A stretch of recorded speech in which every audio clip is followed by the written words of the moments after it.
Habari za wakati huu, natumai mpo salama kabisa.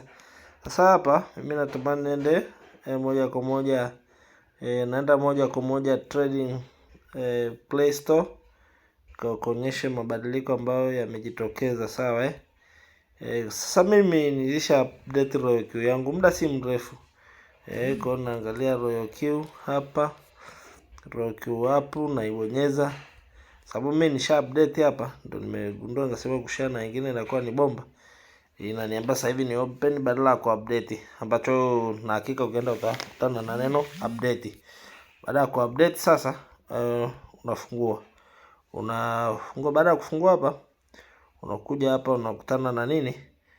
Kuna mabadiliko kidogo ambayo yamekuwepo na yamekuwa mabadiliko ya faida sana.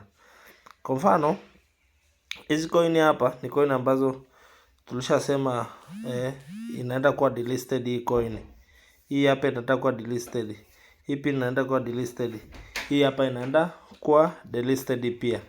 Sasa mbali na hapo, hizi ambazo zishakuwa wekwa kwenye list ya kwenda kuwa delisted, hizi tayari zishapigwa notice. Roki wametuongezea kitu ili kutuhakikisha hata kama wale watu ambao beginners na wengine ambao haya mambo kufuata sio makubwa, wafuatilie kwa undani. Twende tuangalie coin nyingine huko chini. Unaona tunaendelea kusearch coin nyingine. Kwa mfano, Roki wameona wasituache gizani. Hii ARK, hii ARDR. Unaona unaweza kuona ni coin zinatoa hela sana, lakini wao wameona kwa nini wasituambie bana sisi wateja wao. Unaona kwamba ipo monitored. Kile kitu ninachotaka kuona ni hichi kitendo hapa. Iki hapa kwenye coin husika. Iki hapa kwenye coin husika. Na sasa ikishakuwa monitored hivyo, unajua sasa kutrade coin ni inahitaji kujiriski ili kujua.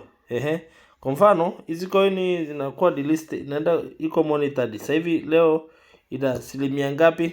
Ina asilimia 73. Lakini inaenda kuwa delisted, iko monitored, na asilimia zikikidhi ndivyo sasa utakuwa itaenda kupigwa nini? Itaenda kupigwa nyundo. Sasa okay, unaangalia hii coin inapanda na kushuka, inapanda na kushuka, inapanda pakubwa. Unaanza kujikuta wewe umepigwa ati unajua unaanza kujikuta wewe umepigwa. Kwa sababu Roki wameona hapana, hataki wawekezaji wao wafike mahali ambapo sio pazuri. Mbali na hapo, hii ni kwenye exchange. Hizi zote ni coin ambazo unaona, kwa mfano hata hii FLM hii hapa ni coin ambayo na yeye iko monitored. Kwa hiyo ni anytime thing, unaweza kusikia la mgambo limelia. Unaona Jasmine hapa ni coin na kenyeka. Kwa hiyo anapiga tu shughuli nzuri sana, lakini unaona inaenda kwa delist na ni iko monitored. Kwa hiyo kitu mimi nimekipenda, yani kwa kweli Roki ni bomba. Kutoka hapo ngoja nije na Binance na penyewe nikuonyeshe ni wapi ambapo pia kwa Binance unaweza kuona.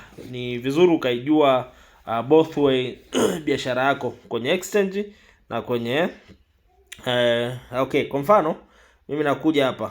Unaona bana, mimi nakuja hapa kwenye exchange hapa. Unaona hapa nitaandika hapo pap labda FLM, si ndio? FLM, alafu mimi nitakuja nini? Tunachukua trade za spot. Kwa hiyo nitakuja hapa, hii hapa FLM USDT times 5. Nitakuja hapa pap, shamaliza naibonyeza hapo. Unaona naibonyeza. Baada ya kuibonyeza, kuna mahali hapa itafunguka na itakuonyesha kabisa kwamba hii coin unayotaka kuitrade wa uwekezaji wake uko hatiani. Unaona hapa hichi kitu monitored. Kwa hiyo nikishaangalia hapa hii monitored, kama ni hii FLM tu ndio nilikuwa naangalia, nabonyeza hapa kwenye FLM, afu nashuka tena chini hapa. Kuna hii tena monitored. Kwa monitoring sasa, baada ya kusema monitoring, nitakuja tena sasa hapa nagusa aka kamshale kamshale ako ndo naenda kukagusa pap. Alafu sasa hapa inaniletea orodha ya sarafu zote zile ambazo ziko wapi, ziko monitored. Hizi zote ziko monitored, zote ziko kwenye monitoring tag. Kwa zinaweza zikafuta anytime t. Unaona zote hizi ni coins za kuachana nazo. Na hapa juu wamekuonyesha kabisa kwamba bana unaona hapa unaona unaona hapa wamekuonyesha kabisa listed below are crypto tokens with the monitoring tag. Kwa hiyo hii inakusaidia sana kujua ni kitu gani ufanye, kiongozi wangu. Nafikiri itamsaidia mtu kujiokoa na mambo ya hasara yasiyotakiwa.